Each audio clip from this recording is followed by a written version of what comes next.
Hello, welcome all of you. Are you ready, students? Myself Jatin Dave from Ashapura School Bhuj, and today we are going to continue our topic respiration. From first video or previous video, we learned and explained what is the respiration and short note of ATP, how to synthesize ATP and what is the uses of ATP. Now we are going to continue in topic respiration from the lesson number 6, life process. Now we are learned two types of respiration. The food material taken in during the process of the nutrition is used in cell to release the energy.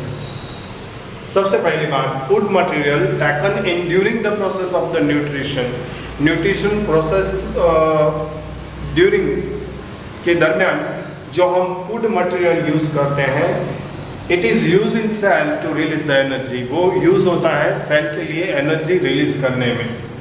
And derives organism do this in a different वे.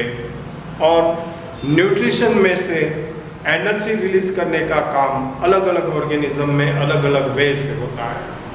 जैसे कि first of all, some organisms use oxygen to break down glucose completely and that is through aerobic respiration.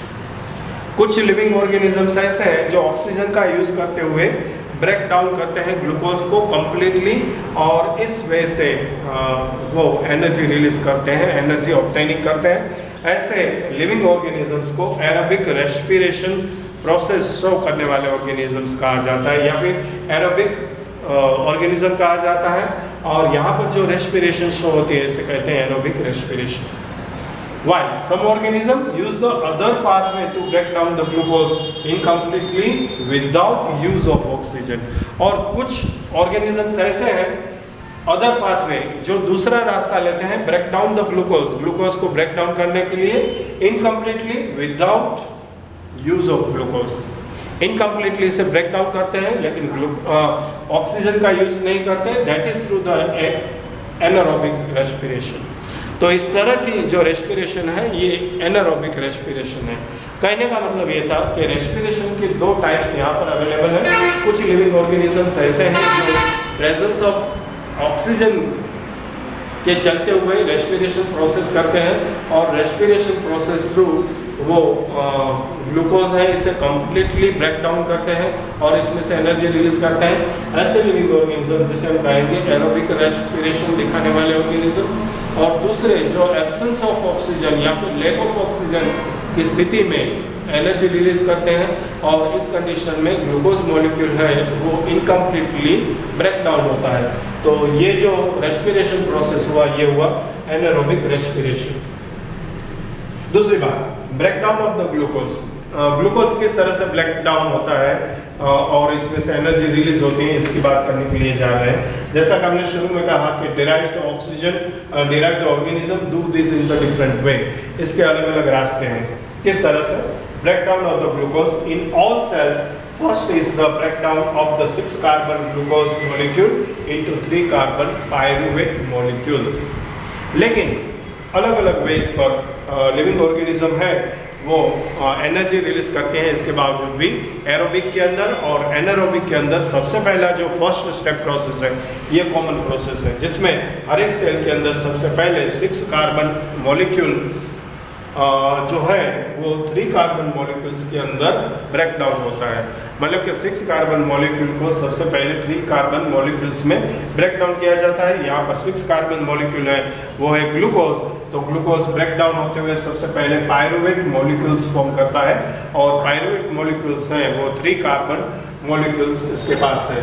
This process takes place in the cytoplasm. ये जो process होती है first step जो होता है वो साइटोप्लाज्म के अंदर होता है. Now the metabolism of the pyruvate depends on the presence और द एब्सेंस ऑफ ऑक्सीजन. अब आगे की जो प्रोसेस है पायरुवेट मॉलिक्यूल्स फॉर्म होने के बाद जो प्रोसेस है वो प्रोसेस डिपेंड करती है प्रेजेंस ऑफ द ऑक्सीजन और एब्सेंस ऑफ द ऑक्सीजन और लैक ऑफ द ऑक्सीजन. और इसके हिसाब से this can be done by the 3 different pathway. और इस पर से 3 अलग अलग रास्ते बनते हैं जहाँ से एनर्जी रिलीज होती है. सबसे पहला ग्लूकोज जो 6 कार्बन मॉलिक्यूल है, साइटोप्लाज्म के अंदर ये प्रोसेस अकर्स होती है और इसमें से 3 कार्बन मॉलिक्यूल्स बनता है पायरुविक और इस स्टेज पर एनर्जी रिलीज होती है। ये पूरा प्रोसेस फर्स्ट स्टेप है वो साइटोप्लाज्म के अंदर होता है दोनों में। फिर वो एरोबिक रेस्पिरेशन प्रोसेस एग्जिबिट करने वाले ऑर्गेनिज्म हो या इनएरोबिक रेस्पिरेशन एग्जिबिट करने वाले ऑर्गेनिजम्स हो। अच्छा, इसके बाद तो 3 डिफरेंट वेज देखने को मिलते हैं, जैसे कि first one absence of oxygen, yeast, bacterias और कुछ फंगस के अंदर देखने को मिलता है।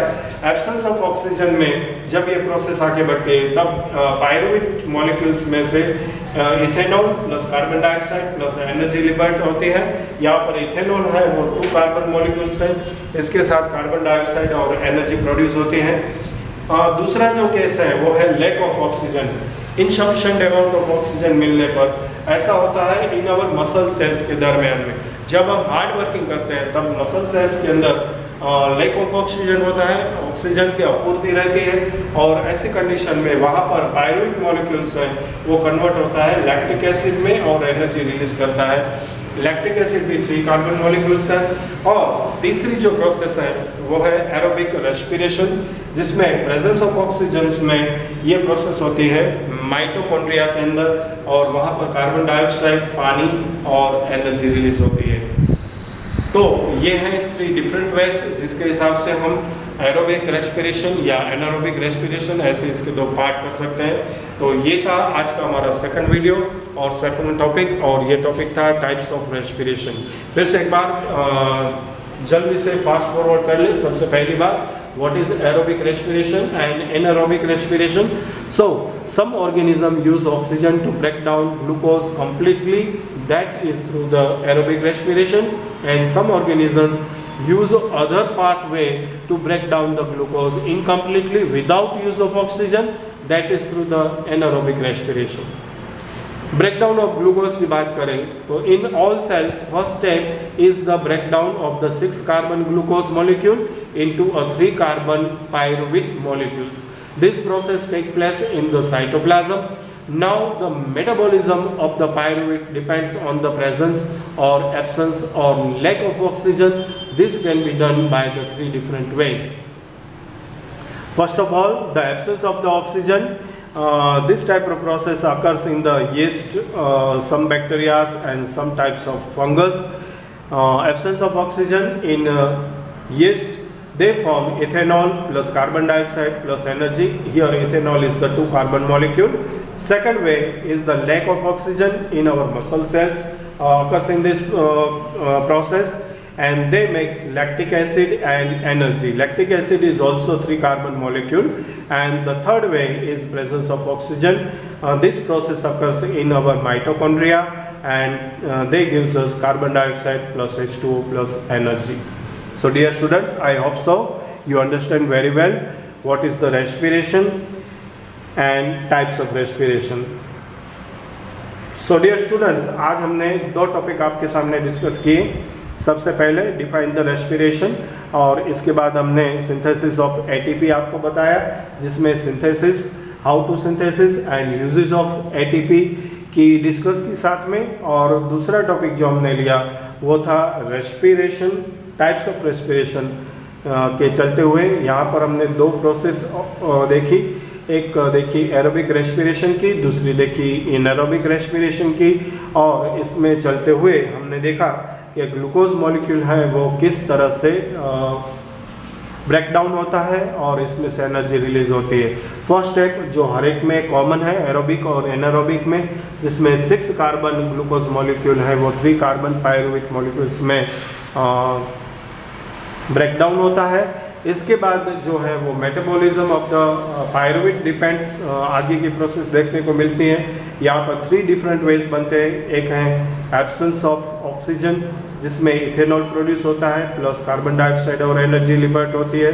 दूसरा है लैक ऑफ ऑक्सीजन, जो हमारे मसल्स के अंदर होता है, वहाँ पर लैक्टिक एसिड प्रोड्यूस होता है और एनर्जी रिलीज होती है।